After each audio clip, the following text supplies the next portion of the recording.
guys, welcome back. Welcome back to Off the Clock podcast. Episode 2.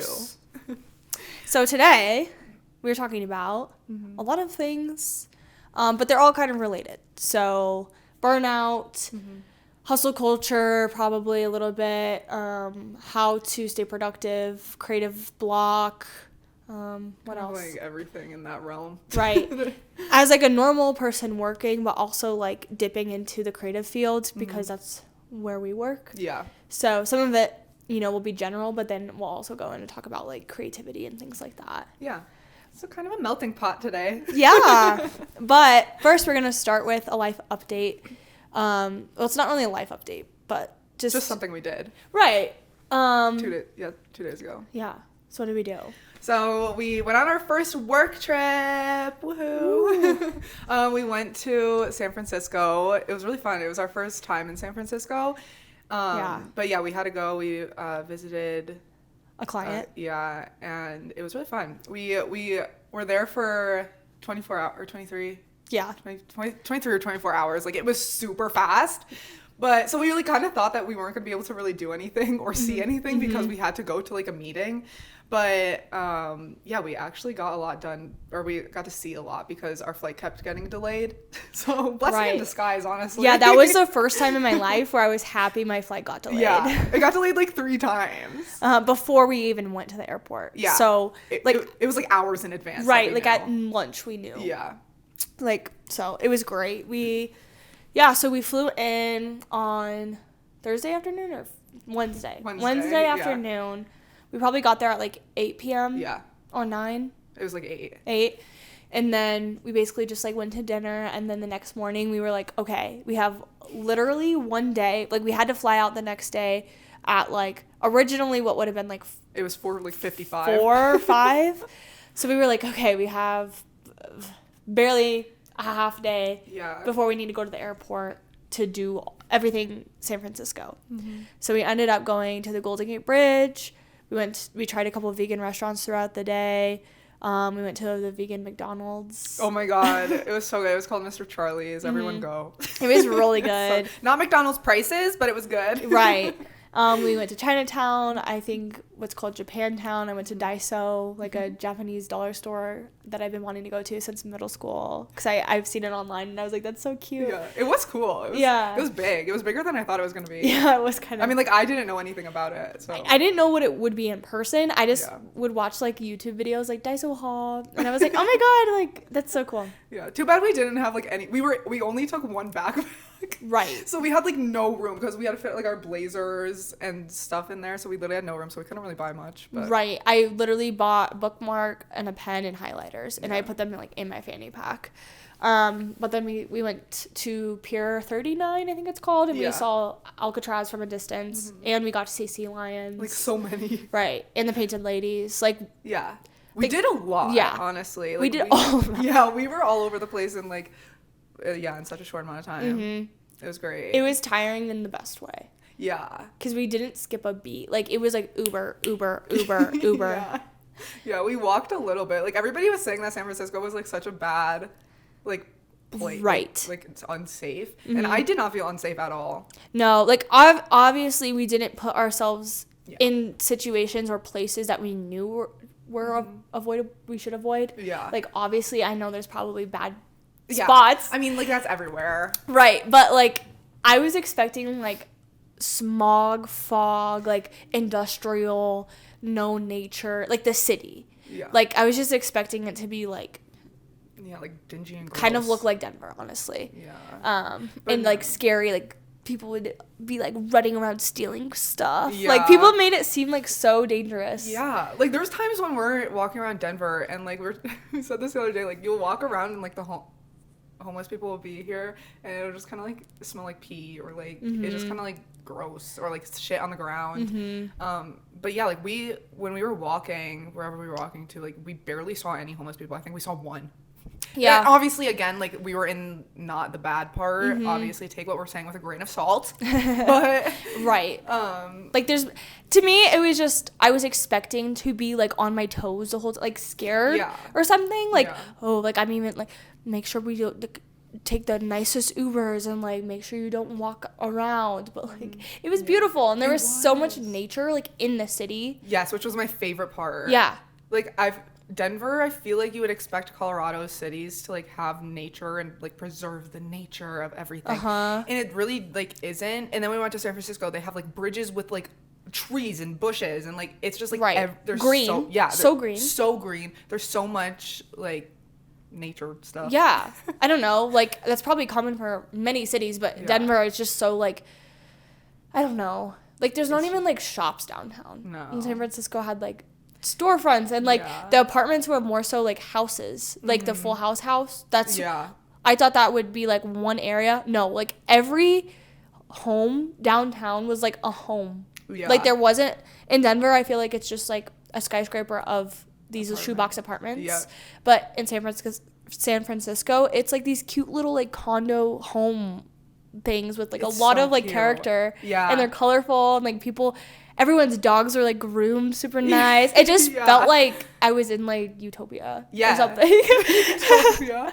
Yeah, no, we had a lot of fun. So, and we want to go back, obviously. We were only there for such a short amount of time. So there was only one thing that we wanted to do that we didn't do, and it was see that windy road. Yeah. Like that's road. Like the only other thing. What is it called? It starts with an L. I don't know. Starts with an L. But yeah, but like I'm proud of ourselves. That's the only thing that we wanted to see that we didn't. Right. No, I was like, as long as we see the damn bridge, we're good. And we did way more than that. So. Oh yeah. So good trip, honestly. Yeah, and overall. The work part of it was really great too. It was. It was brief. It was more just like a, hey, we're here, got some content of them, did some website stuff. Hallie was like one-on-one with her, and I like filmed them. So it was kind of an overall like good. Yeah, make an appearance, but also like grab some stuff, and just like being able to meet her in person was really great. Yeah, and they're so cool. Yeah, like they're so cool. It was so fun. So it was just overall really good. Yes, and I'm very happy we were able to go. Me too. Yeah, success. Yeah. So going off of that, today we just wanted to talk about the mystery of burnout and like creativity as a whole. Kind of just ranting and talking about our experiences with it, but then also maybe trying to give advice, because I feel like especially working in the creative field, that like burnout and overworking like is heightened. At least I think it is. No, definitely. So we just wanted to talk about our experiences with it, and we could have an open dialogue. If anyone wants to comment your thoughts, we can just talk about it. And oh my gosh. Sorry. Okay. So yeah, let me see what I have here. So first, I just wanted to talk about burnout as a whole. I feel like this is inevitable with any job ever, because it's a routine and it can easily become boring. Yeah. And you could just become sick of your job, because it's like, no matter what you're doing, if it's an everyday task, you're not going to be on cloud 9 constantly. Like there has to be highs and lows of everything in life. So that's not exclusive to just working, you know? So I feel like it just makes sense. And it's obviously different for all different types of jobs, but I feel like burnout is heightened when you're in the creative field. Definitely. And it happens even if you do love your job, because I feel like everyone in the creative field just like usually likes what they're doing because it's something that they enjoy, but like it happens so easily, and no matter what, you can't get away from it. So I think it's important to talk about. Right. And going off of that, something that I worked my first 9 to 5 for like 9 months, and then I quit and I was a freelancer for 11 before I joined where Hallie works now, and I'm an employee where they work, where Hallie works. So I've kind of experienced being in the creative field as like a 9 to 5 and then a freelancer, and then now as like a hybrid. Like it's a 9 to 5, but it's a very different vibe than like my first job. Yeah. And then freelancing obviously is way different than all of it. And I feel like there's like 2 specific times where I've gotten like super overworking mode, and that led to burnout. So I feel like in my experience, to avoid burnout is to not overwork. Yeah. But when it's creativity, it's hard to not overwork, because when you're like in a good mindset and like it's kind of like the waves of creativity ebb and flow so much. So when they're like so high, you're just like create, and then you hit a wall. Mm-hmm. Oh my God, yeah. So yeah. I don't know. Obviously, you've experienced that. Oh yeah, so. I had a really bad one recently, like a few, not that many months ago, right? Right. It was like kind of recent. Yeah. And it was just like, obviously, okay, so like kind of backtracking a little bit, I was so excited to get this job, because obviously it was my first job out of college, and like, it was just exciting, obviously, and so I think I rode that wave for so long, and I was like working nonstop. Like I was thinking about work all the time. Like it literally just like consumed my life, but I let it. Like I let it. I wanted it to. I was excited, so I just like was basically a workaholic.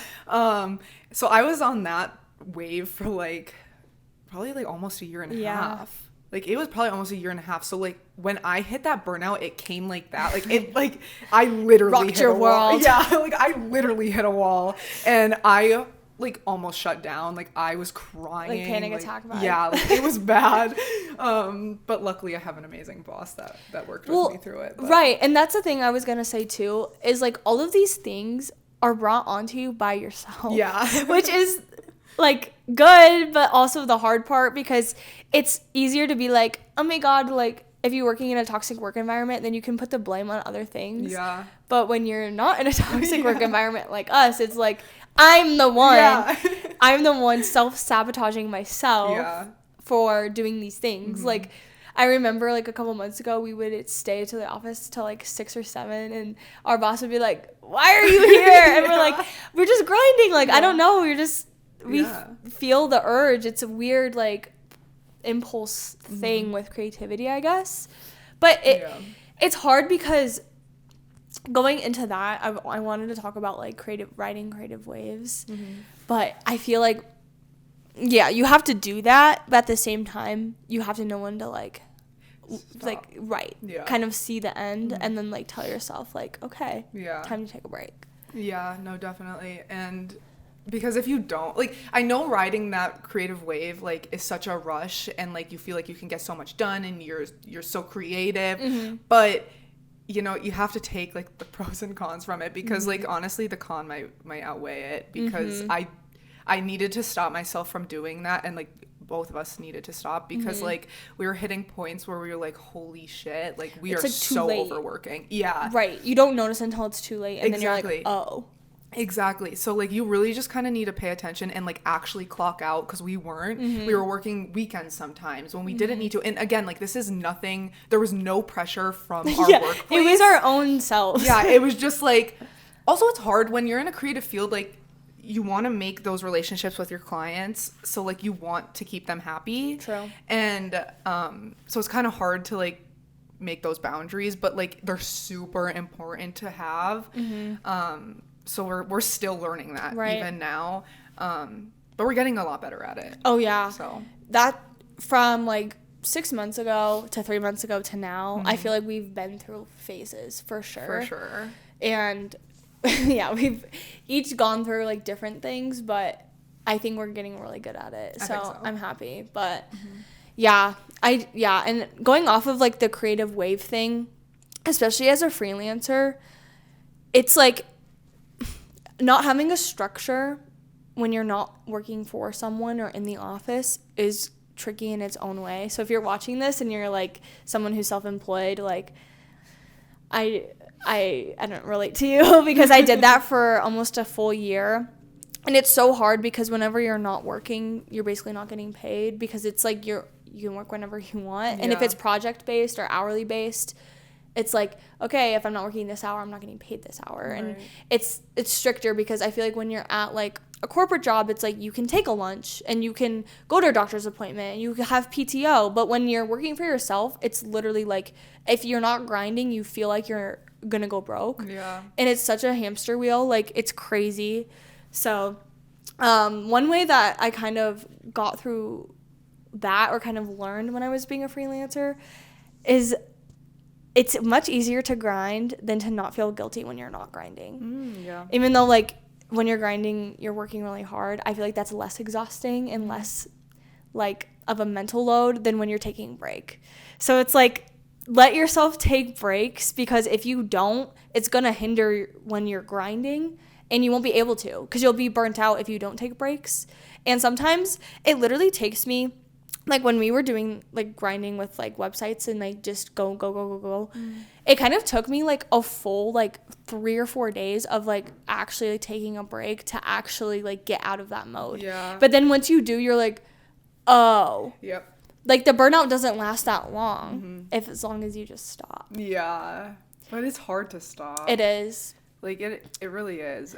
I know it sounds like, oh my God, like, are you kidding me? You can't stop working. Like, it just sounds so whatever. But it's hard, like, especially in that creative field. Yeah. When you can, like, take your work home with you. Like, right. It's not like we're filling out, like, I don't know whatever other it's people not do. as mundane. Like, yeah. Certain tasks can be, but, like, that part of your brain is, like, always being, like, triggered. Yeah. When you're doing creative work. Yeah. Like sometimes I'll be sitting here watching a show at night and I'm like, damn, like, I'm really, like, I can create something right now, and I'll just pick up my computer. So do it. Yeah. You have I'll pick up my computer, start working. But, like, that's my choice. And, like, it honestly, sometimes, I know we said, like, set boundaries and clock out, but sometimes if you do get those creative things, like, at night or on the weekends or whatever, I say do it, because then that just, like, I don't know. It's right. I don't know. It's tricky, and it depends on the person too. Yeah. For me, it's like I have to set day-to-day boundaries, but then if I feel a burst of motivation, you take it. Oh yeah. Like, don't suppress it, because then you don't know when the next one will come. Yeah, because, like, you could go to work the next day and be like, wow, like, I'm feeling so creatively drained, and then and then it would have been good because it's like, oh, I'm already ahead because I worked last night. So, like, that's okay. Right. Because in the creative field, it's inevitable to have those days where you, like, do not feel creative at all and can't think of anything new or whatever. And so it's just nice to kind of have that buffer. But it's not needed, you know? Like, you don't have to do that, but it helps. Right. Like, it's not linear. Yeah. Like.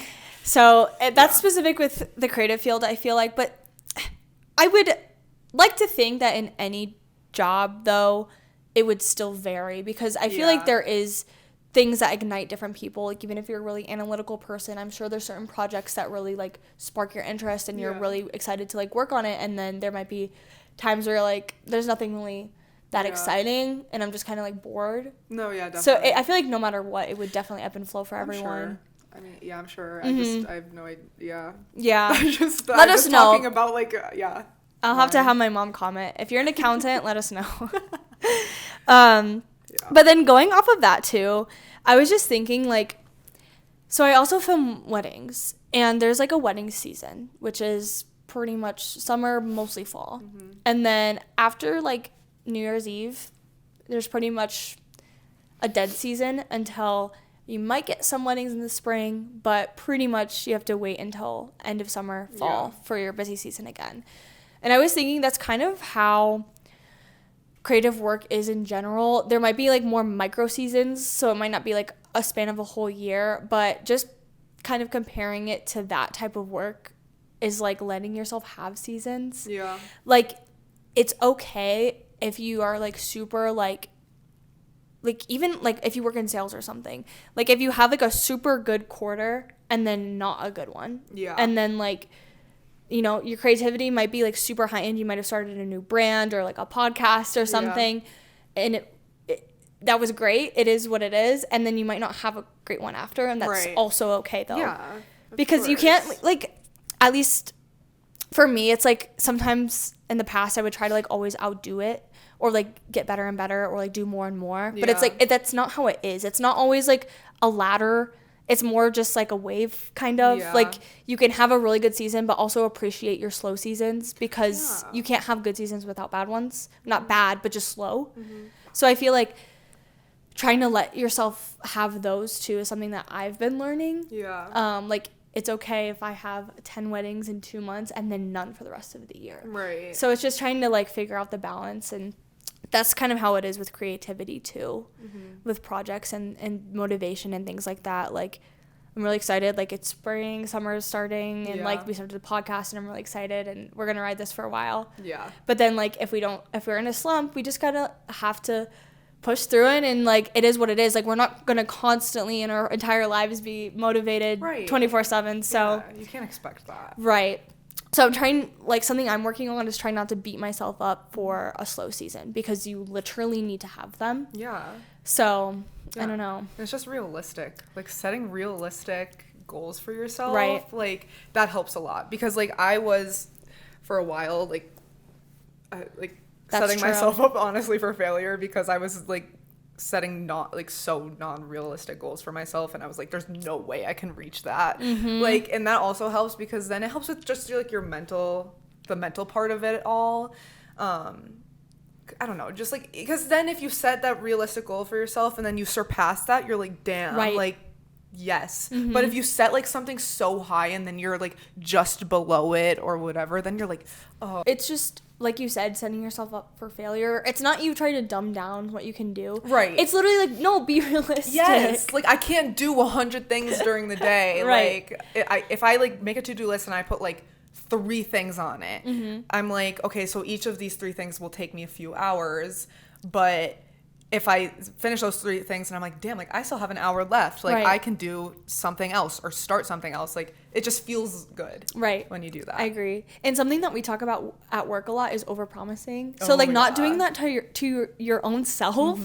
It's hard, but I feel like we are getting a lot better at it. But I think that's one way to like avoid overworking or burnout is making like a top 3 and putting your priority at the top. Whatever is like in the back of your mind bothering you, do that first. Yes, because it might not be as bad as you think. And it never is. No, it literally never is. Never, ever, ever. No. So I think that's like at least something tangible to advice to give is do the like top 3, chill out with the 35 to-do list items. Like, you be realistic, people. Be real with yourself. Come on.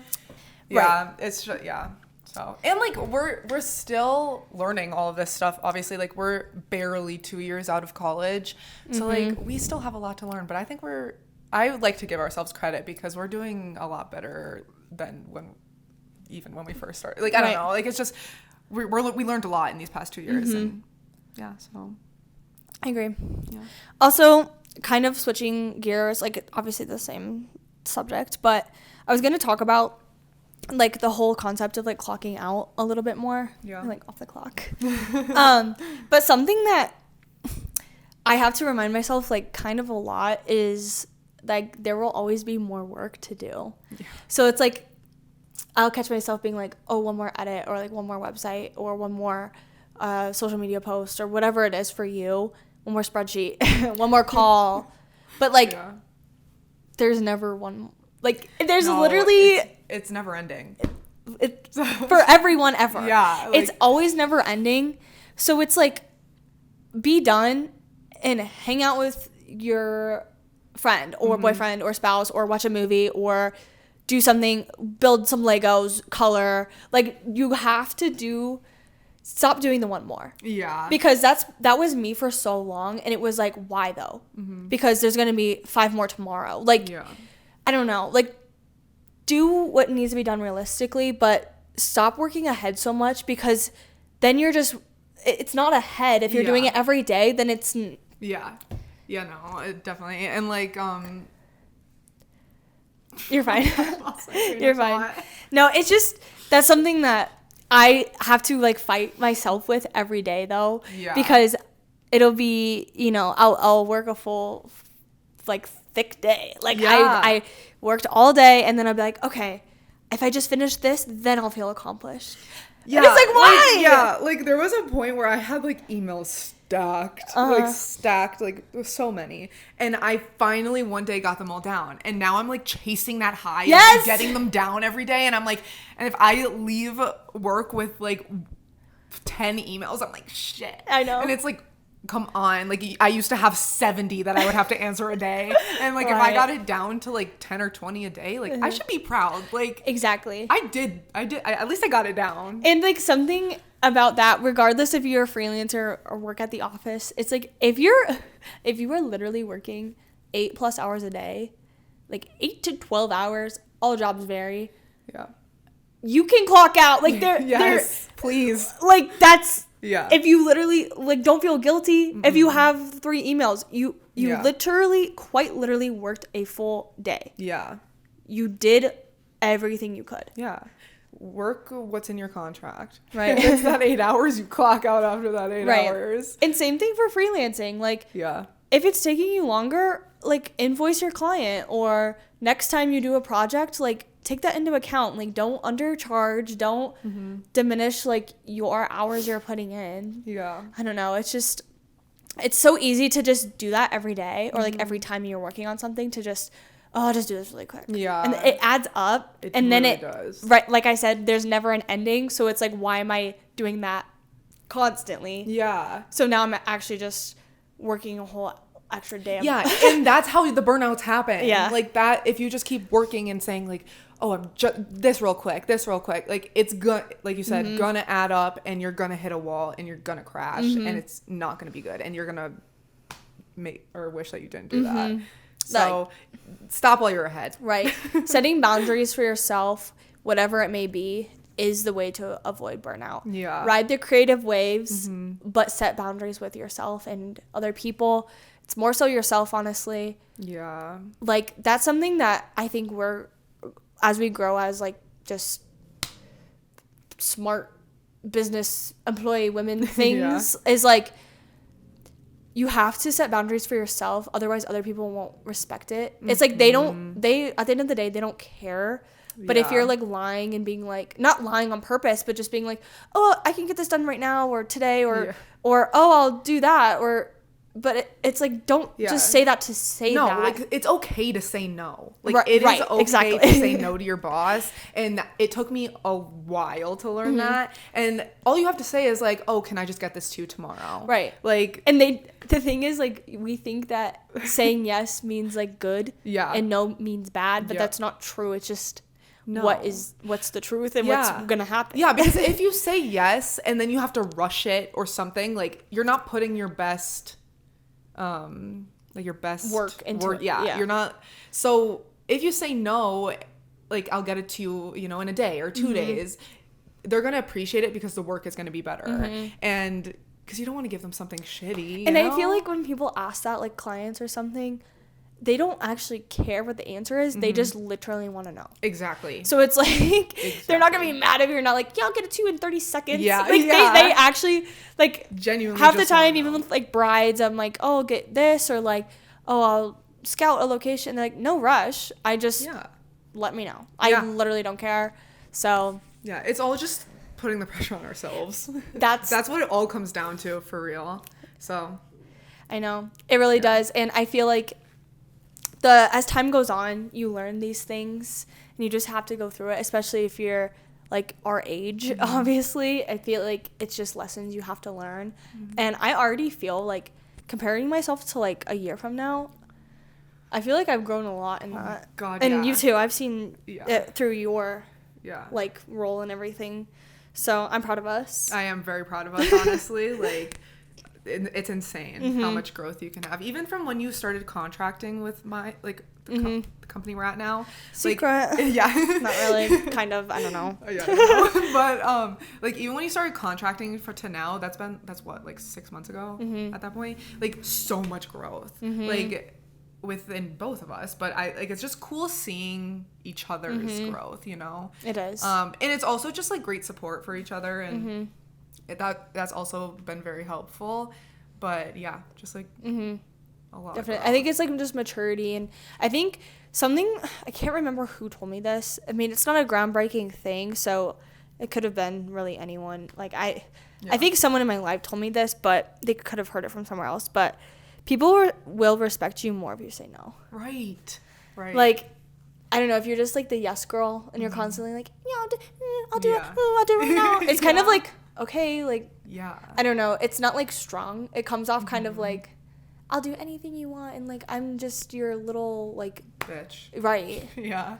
Like, that's not how it is, but I feel like when you're constantly like that, it kind of does come off like more beta or something. And, like, obviously you don't have to be a hard ass just for no reason. Like, you don't have to be like, no. Yeah. Like, you don't have to be like unpleasant person. Yeah. But I do think like setting boundaries shows that you like have a good head on your shoulders and you're like more confident in yourself, and it just comes across way stronger. Definitely. And less submissive, I guess. Yeah, no, agree. Yeah. And like they won't, like, if you just keep saying yes, like they're gonna take advantage of that. Yeah. So just like, yeah, just look out for yourself, honestly. Hey, good luck out there.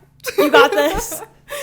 I hope that was good advice. Yeah, it's just. Also, okay, to switch gears a little bit, it's still about creativity and things like that, but less about burnout.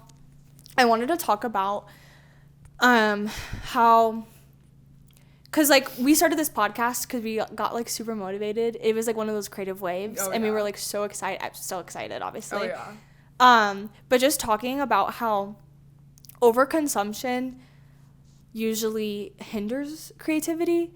Yep. I feel like, especially when it comes to like my videography business, I follow obviously a bunch of photographers and videographers, and I see their feed all the time.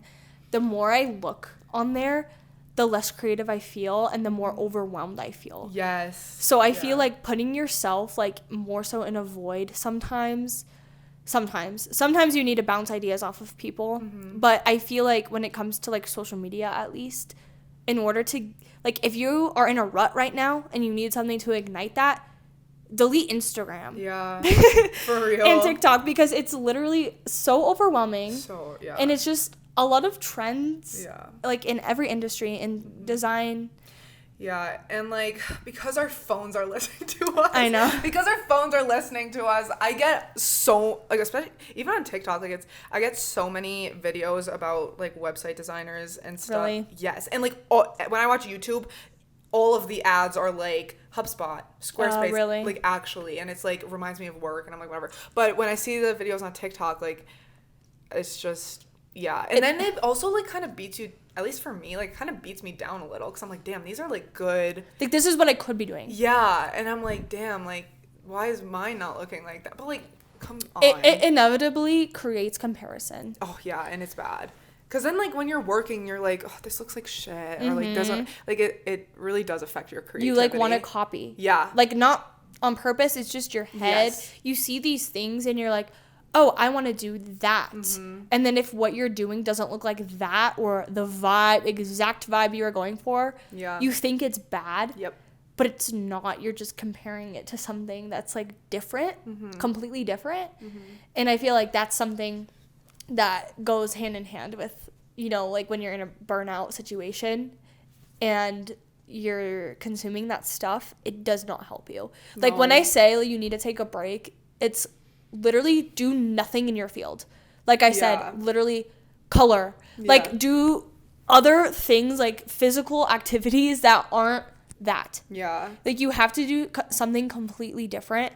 And that's also why, like, when I was having clients of, like, video editing all the time, I didn't want to edit my own YouTube videos. Right. Because, like, you have to do different things. Like, we edit websites all day. Mm-hmm. So guess what I'm not going to do? Get clients to create websites. Like, you have to pick different things, different creative outlets, and sometimes when you're in a burnout, that literally means do a puzzle. Yes, like actually. Like, don't do photography for fun if it's your main job. Right. Like, stop and do something, pivot completely, and then you'll get that spark back. Definitely.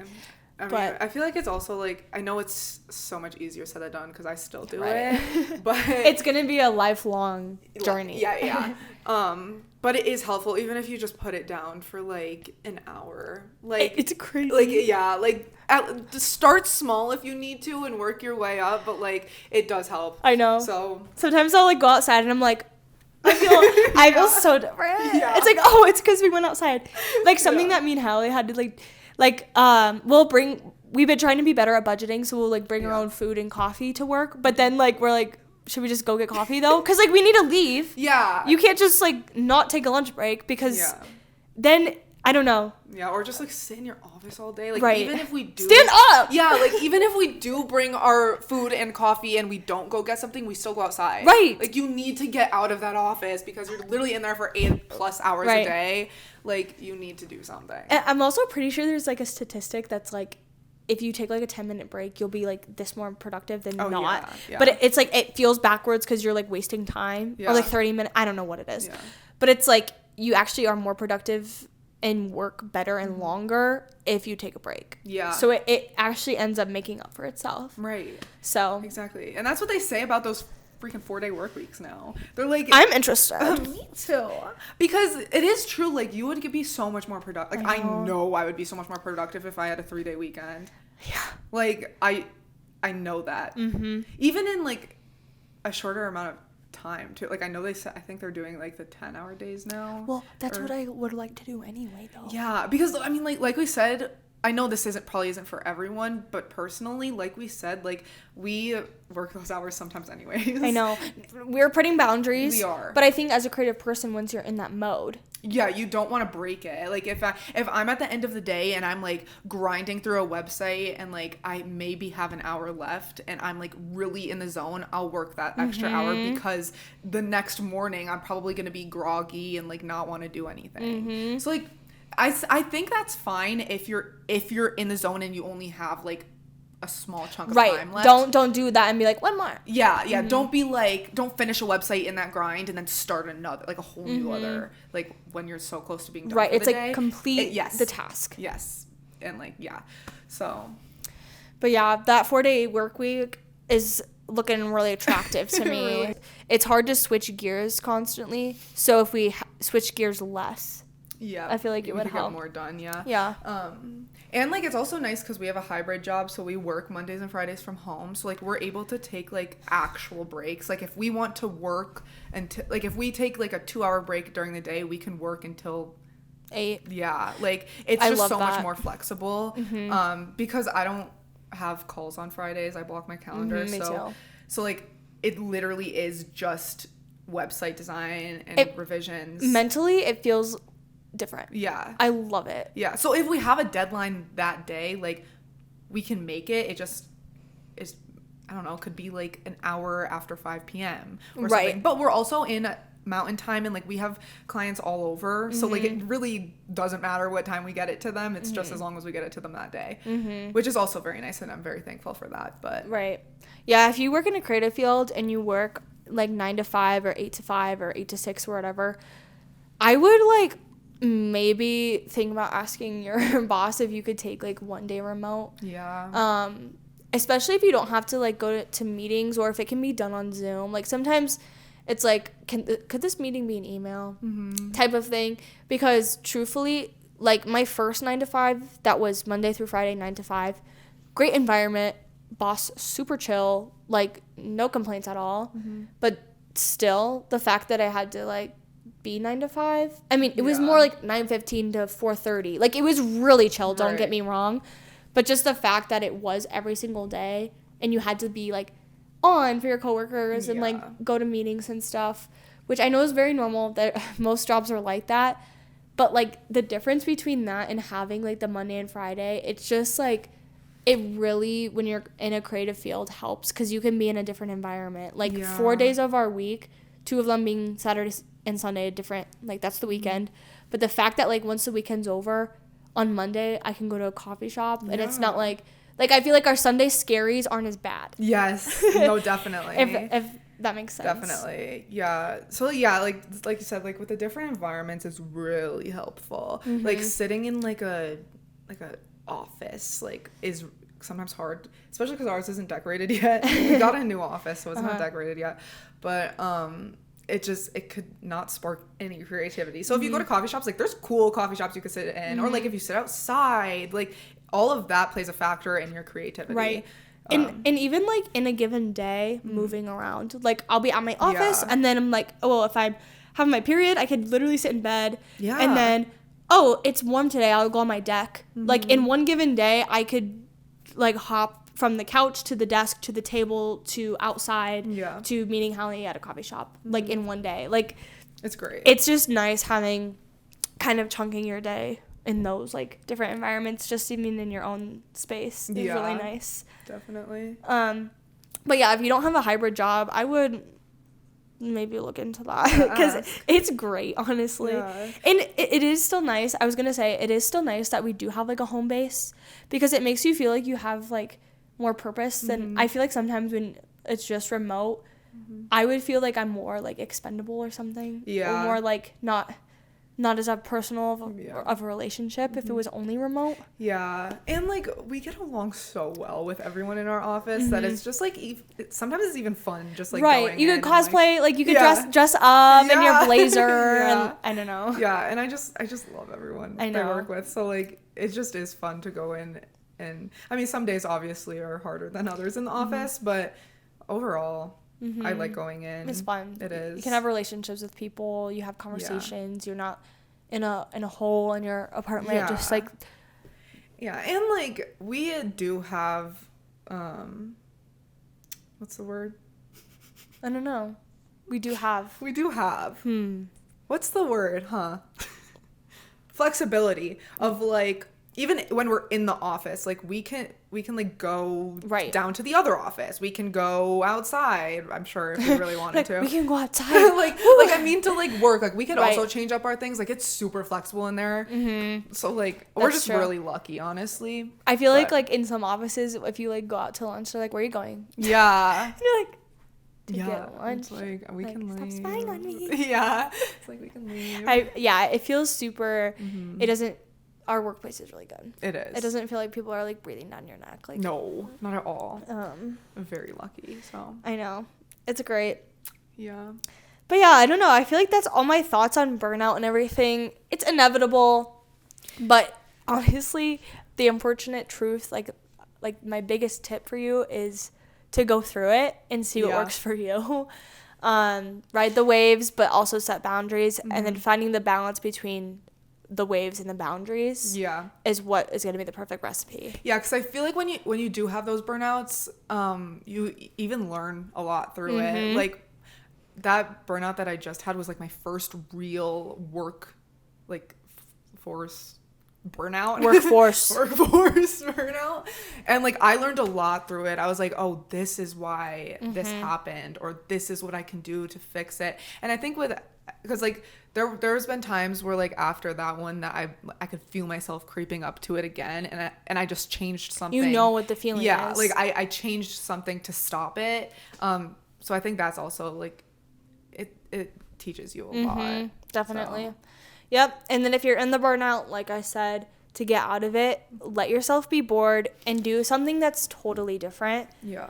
Don't, like I said, if you're a photographer trying to do photography, don't do side projects of photography. Do a puzzle, do work on your socials, like, or something completely different. Like, just find a new show, go on walks more, find some recipes, and then in a week you will start to feel it again. So yeah, because I was even talking to Skylar, and I was like saying how I wanted to start freelancing again. And then once I started thinking about it, I was like, I already feel so drained when I come home from work, or like now with this podcast, like this podcast takes up it's so draining. Well, it's so draining. I edit. But yeah, shut up. I'm just kidding. But like I do the social media of it. Yeah. No, but make some posts. I know.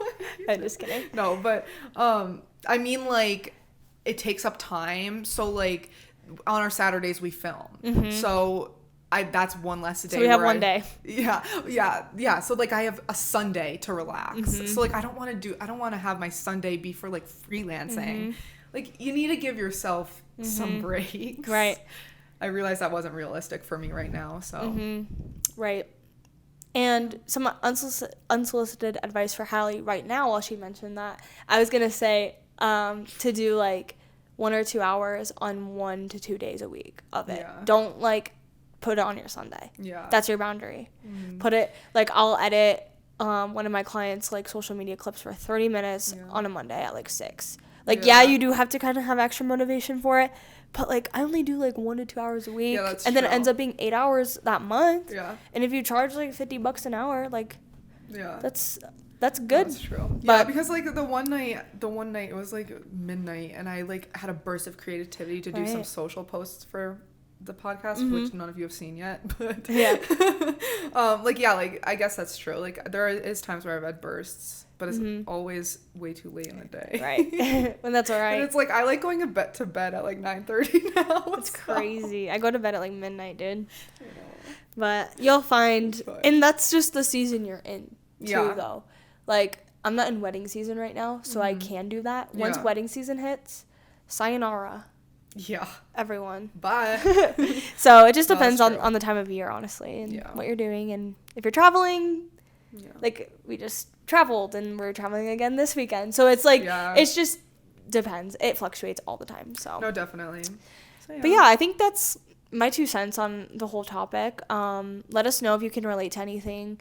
And if you have any like hacks or tips that you do that helps you with burnout or overworking. Anything of the sort, let us know, because we still need help too. We need help, and like other people reading the comments, let's share each other's ideas. Yeah. So we got this. Yes. Cheers to you if you are a little worker. If you're a little worker, then good luck. We're all learning. Good freaking luck. Good freaking luck. We got this. Everyone. You're on your own now. Yeah, hopefully our wisdom really, like, helps you. Like, you should be good to go. You should never have burnout ever again. No. You're welcome. We know everything. And we never get burnt out. No, never. Set boundaries. From me and Hasbula. Today I told Hallie that Hasbula is sexist. Like, I'm pretty sure he doesn't take photos or videos with any woman. Yeah, I wouldn't be surprised. But we literally are wearing his t-shirts. So. Yeah, Skylar has one too. And we should have worn it. We should have worn it at the same time. It's okay. Mine will make a feature soon. Oh, yeah. I haven't worn the shirt in a minute. It's so cute. Look at him. I know. He's so cute. He's just skydiving or indoor skydiving or whatever. Aw. I don't know. Cute. Well. Period. Hasbula. All right. See you guys next week. Thank you so much for listening. Thank you. And listen and watch. Listen and watch on YouTube and subscribe Spotify. And like. And if you're listening on Spotify, please leave us a review. Ooh. 5 stars. I gave ourselves a 5-star review. That was you. That was me. I saw 1. It was me. Oh, slay. I need to do the same. Yeah, so. Are we going to say the clocking off thing? I don't know. I did that as a joke. Okay, let's just keep doing it. This is Hallie and Skylar, and we're clocking off.